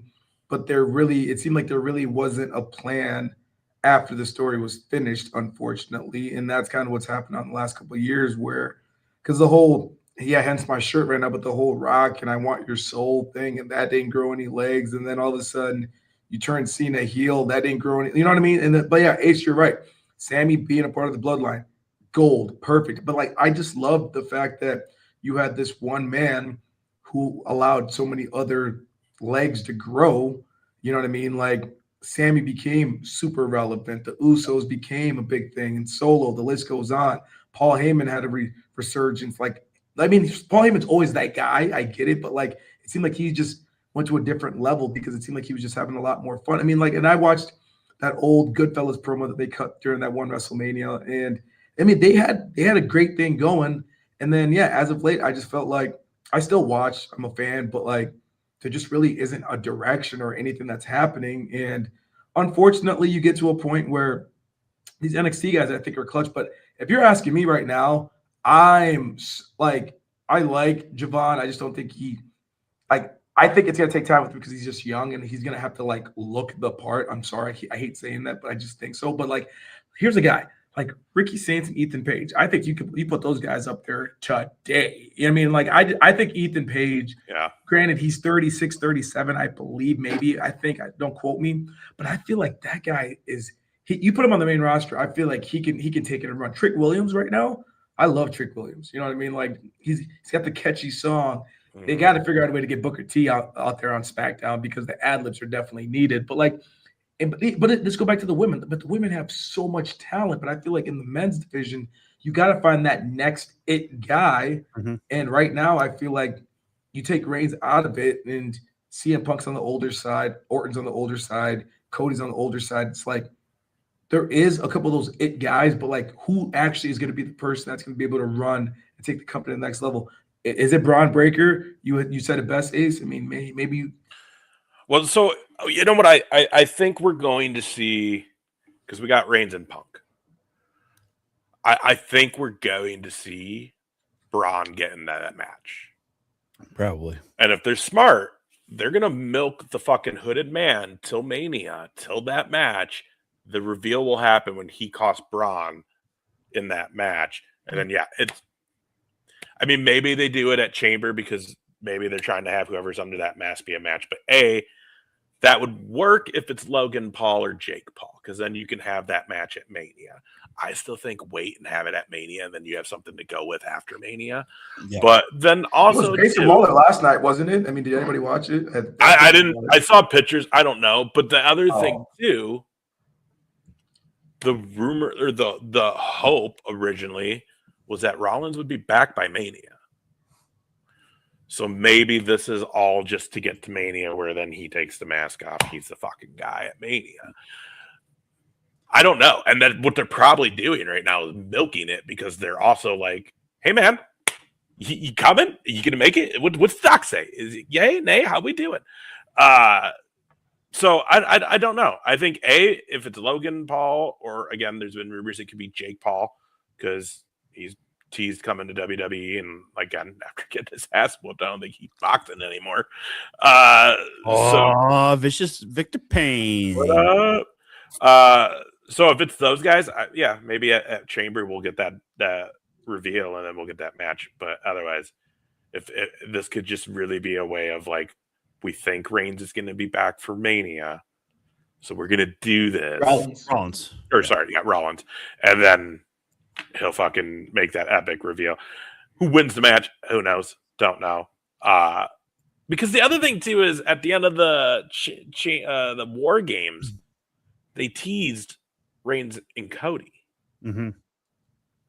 So again, that's where you're like, okay, this fucking Rollins injury really fucking threw a wrench in the men's side of things for Mania this year. Well, and I was just gonna say, Vicious Victor Payne, by the way, he's my pick for the Winter Brawl Classic to win that APW Heavyweight Championship. I'm just gonna say it. But well, see, that's the thing. It's the same night as Des Moines, so you got to pick defend that Mayhem Championship in Des Moines, or you gonna come to Winter Brawl Classic in Waterloo. I'm just saying, like, you got double back. I could do both. You can make that drive. That's a distance, man. So, like, when Tim was talking about it, got that Badger Brawl though a few weeks before the Winter Brawl We don't know who's in that one. That's right. 30 men. That's true. Badger Brawl, Algona. That's true. I was just thinking this, right? Like my thought, like this whole analogy is right. Like you have a garden that you want to have multiple different fruits and vegetables in, right? You know, like carrots, tomatoes, corn, maybe lettuce. But then WWE always focuses on like one thing. So they only want corn this year. They only want tomatoes this year. They only want carrots this year. And it like that's why it really kind of affects the fans, because like, well, what about the IC title? What about the US title? Why? And then then you see with the women's side, they promote them all equally. Like there's a lot of people, have been apparently hating on Chelsea Green. She's been fucking great. Everything she's been doing, interacting with not only the AAA mixed tag titles with her and Ethan Page, but what she's been doing in that US championship title area has been great. Well, the problem with that is fucking Michael Hayes just needs to fucking realize. Yeah, that was a stupid fucking quote. Wrestling has evolved, and you can be on top because you're entertaining and do good matches. The whole she'll never be nothing more than like the butt of the joke and mid cart, blah, blah, blah. Like, nah, man, you're fucking wrong. Like, she's so over, and she's great in the ring. We've known this since her indie days. Yeah, like Lucha Underground, TNA. Yeah, what are you talking about? We've seen her at First Wrestling at those Baja shows like years ago. Like, and again, this is where it's like y'all gonna listen to the fucking guy that was like responsible for Rosa Mendez falling off the fucking wagon and like being just, maybe it was Alicia Fox. Well, Alicia Fox now is over, or whatever. I think it was now over at TNA, but yeah, I think it was it was both. To be honest, I think it was Rosa though. I think it's the one that like he got in like a lot of trouble for. But it goes back to what I was saying earlier though, like Chelsea Green.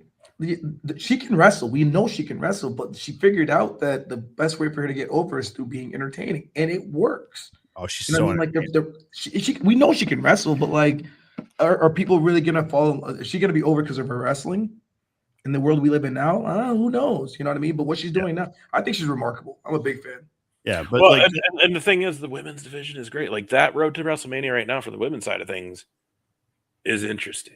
You got the Bella twins coming back looking for their very first tag title championship, which in all honesty, yeah, like if you look at the women's division, the fact that those two are in the Hall of Fame before there was ever a real women's tag division does say a lot. I am 100% in for Stephanie McCure and Liv Morgan at WrestleMania. How about Becky and AJ? And then Becky and AJ Lee now for the IC title, which like Tom said, like that just made that title that much bigger when we get to April in Las Vegas now.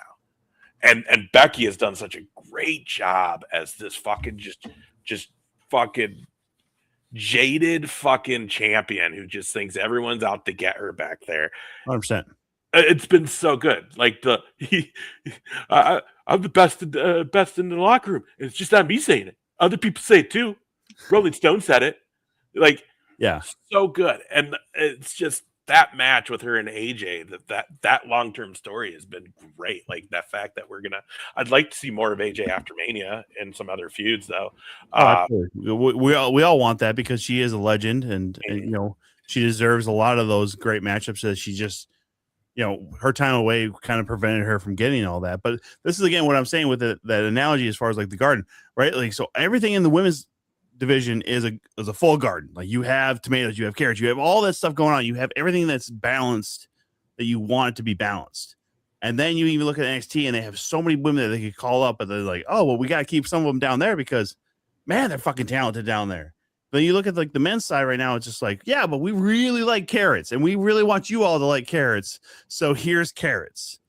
And so many times it gets just stuck where it's like, but I want everything. Like AEW right now, they got Grand Slam tomorrow or whatever.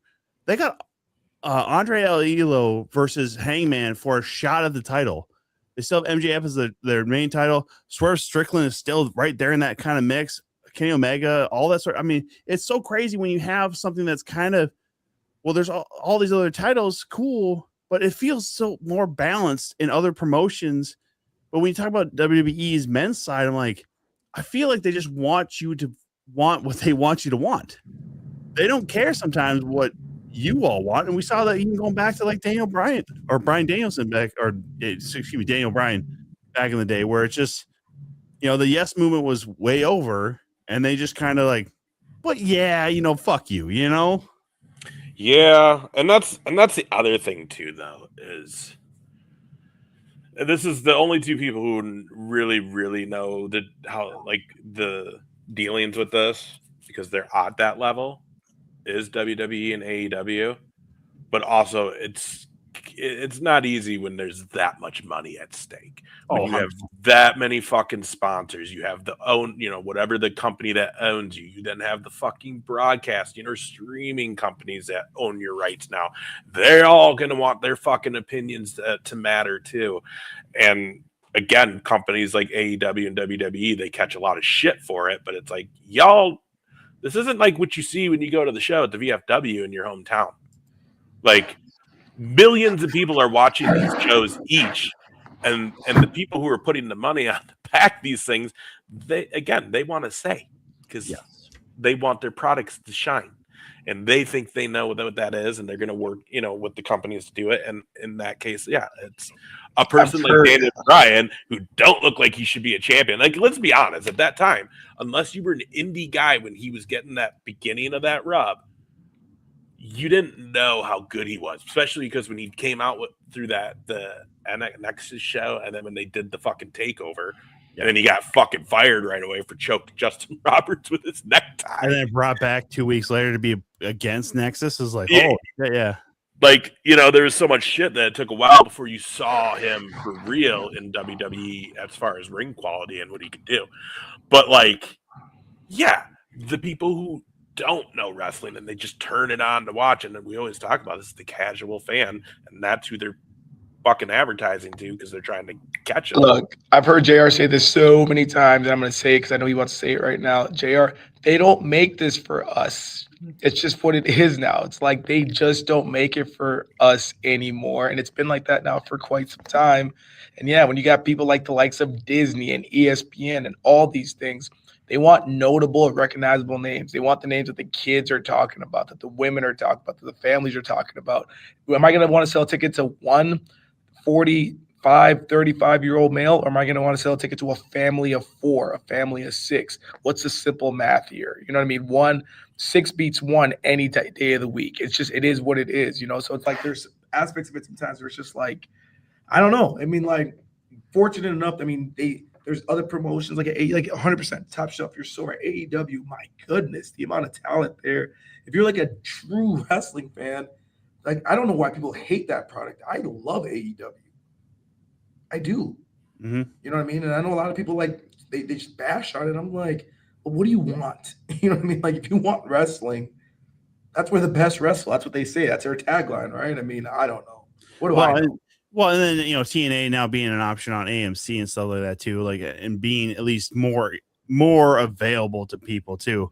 I mean, there's always going to be that alternative, and I think that's part of it too. Is, you know, there is people who just grew up with WWE, and that will always be their thing, which is more than okay. You know, I'm not here to bash anybody for liking one product over another and stuff like that. And, you know, hey, I appreciate the fact that anybody who likes anything, you know, because again, we've all.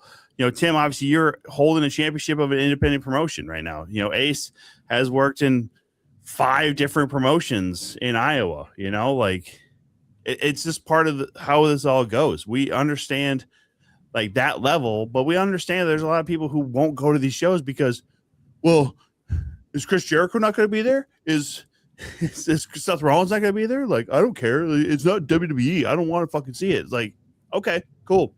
That's okay. That's part of how it goes. But, you know, to the also the point though, too, you don't know what you're missing out on until you actually go. You know, because again, we've seen some amazing shows, not only just, you know, locally here in the cities, you know, with First or whoever, but then, you know, some of these Madhouse shows, especially at Chateau, has been absolutely fucking crazy and amazing. APW, what they've done, you know, seeing British City Slam with Central Empire has been absolutely wild.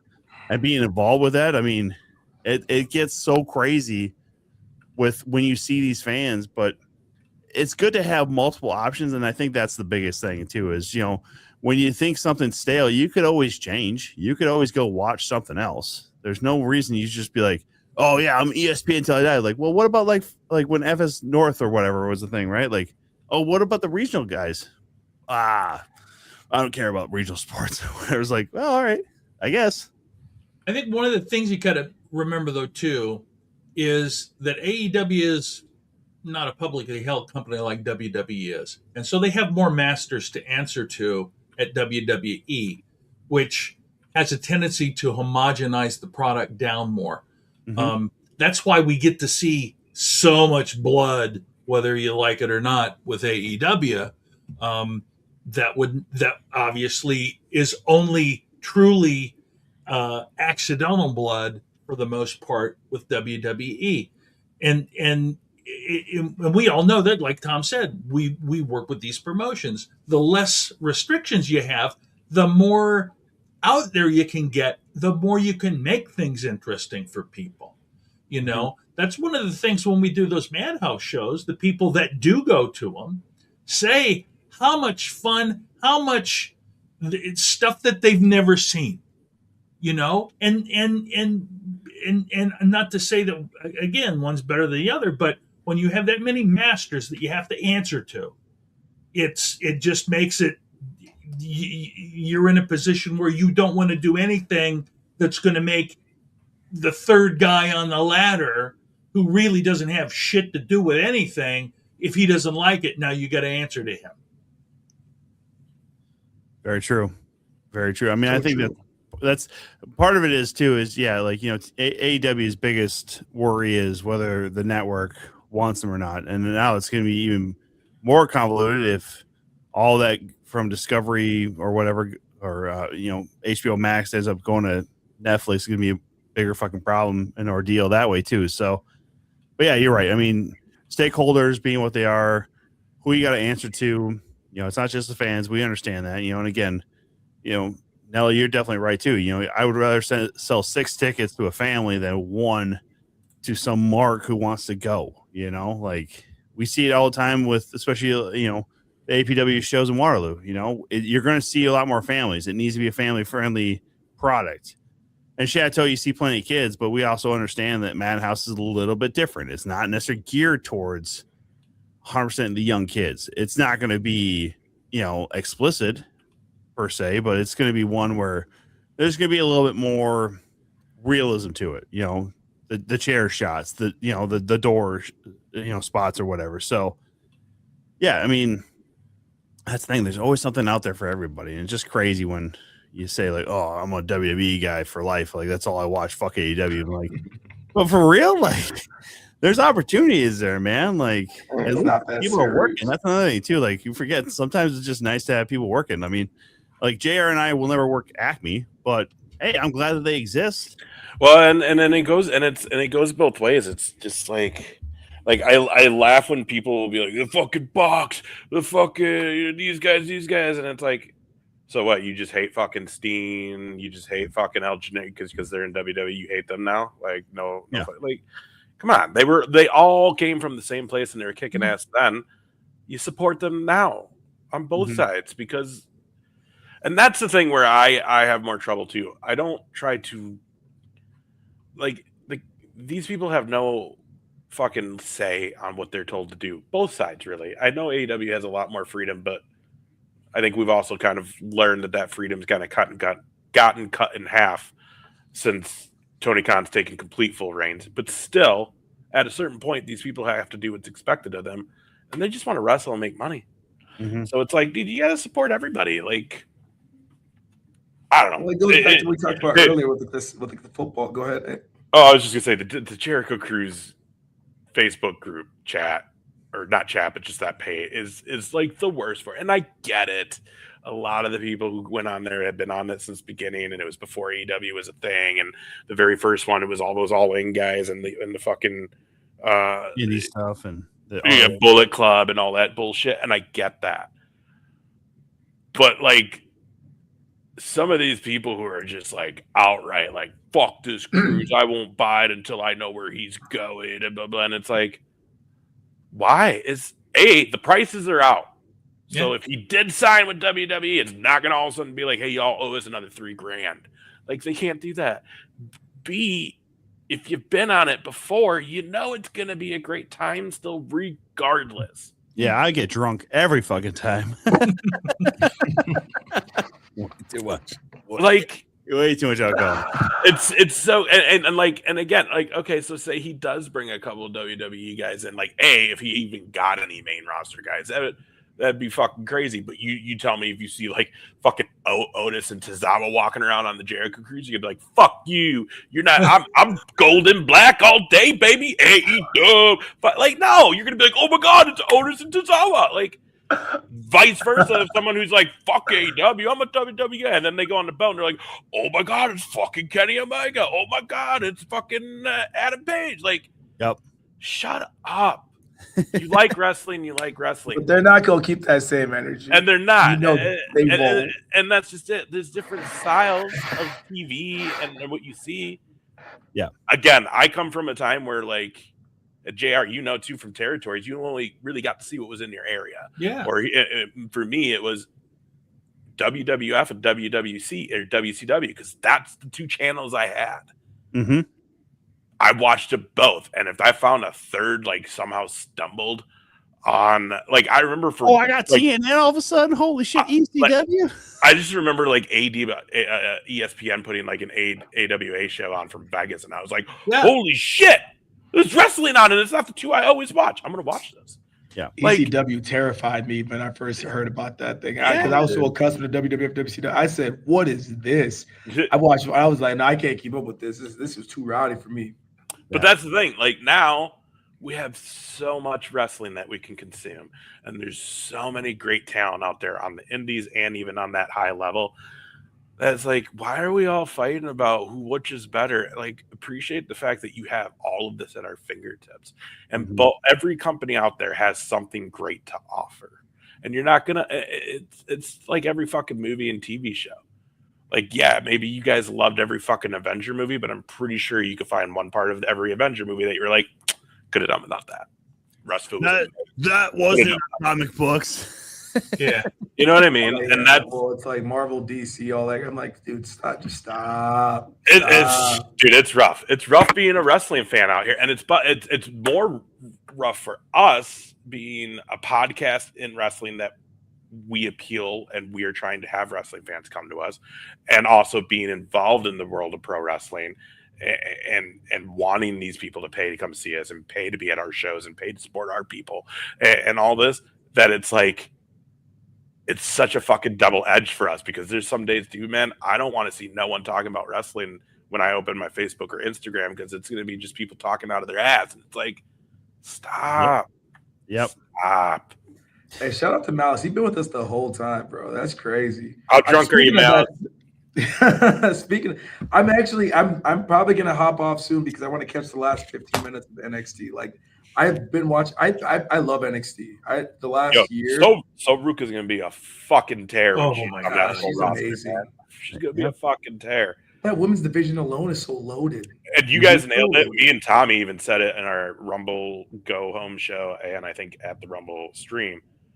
I think we both had Saint and Paige picked to be NXT talent in that Rumble, and it's pretty shitty that they weren't. True. But, you know, that's part of it. Their future's bright. And that's just it. Like you said with Paige, that one could be a questionable one. I don't know how much of a main roster run he's going to get, but I do think Ricky Saints is still in his prime and young enough that, like, that guy could be in the title picture on Raw or SmackDown right now.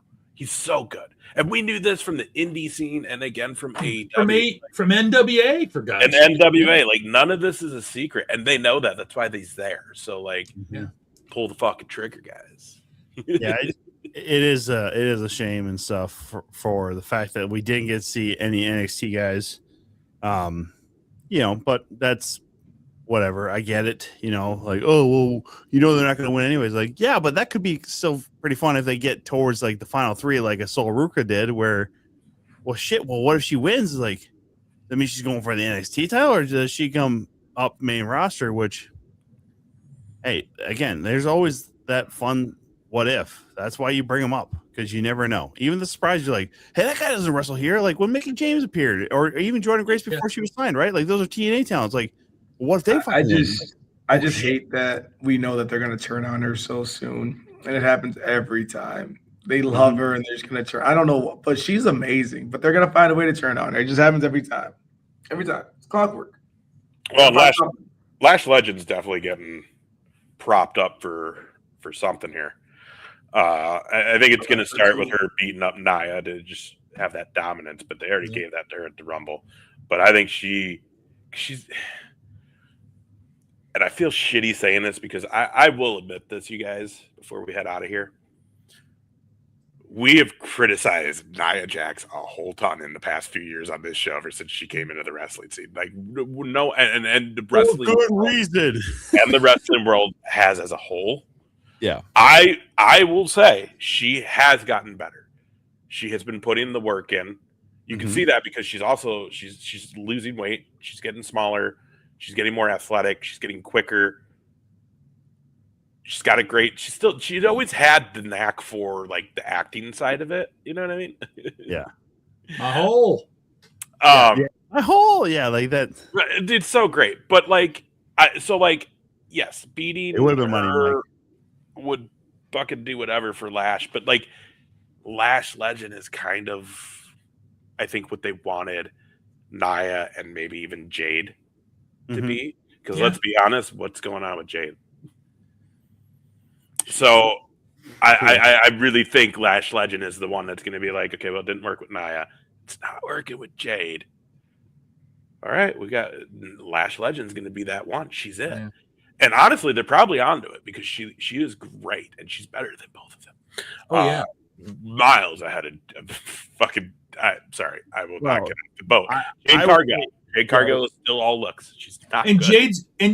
Jade is pretty much a one-trick pony because when she tries to talk to people, it's always the same thing. And I'm sorry, but I'm that bitch is already so tired.